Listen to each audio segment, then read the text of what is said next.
एकनाथ शिंदेंकडून संजय शिरसाट आणि संजय गायकवाडांची कानउघडणी तुमच्या वागणुकीमुळे पक्षाची प्रतिमा खालावते, बेशिस्तपणा चालणार नाही, शिंदेंनी कडक शब्दात सुनावलं. माझा व्हिडिओ मॉफ करून बनवला, पैशांच्या बॅगेसंदर्भात संजय राऊतांच्या आरोपांनंतर मंत्री संजय शिरसाटांचा दावा, राऊतांना अब्रू नुकसानीची नोटीस पाठवणार.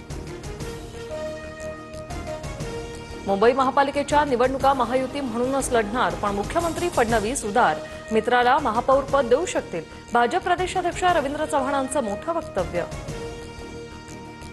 ज्याचे नगरसेवक जास्त त्यांना महापौर पद मिळावं, शिंदेंच्या शिवसेनेचे मंत्री प्रताप सरनाईक यांच्याकडून आतापासूनच महापौर पदावर दावा. जयंत पाटलांकडून प्रदेशाध्यक्षपदाचा राजीनामा, शशिकांत शिंदे पवारांच्या राष्ट्रवादीचे नवे प्रदेशाध्यक्ष होणार, येत्या मंगळवारी पदभार स्वीकारणार.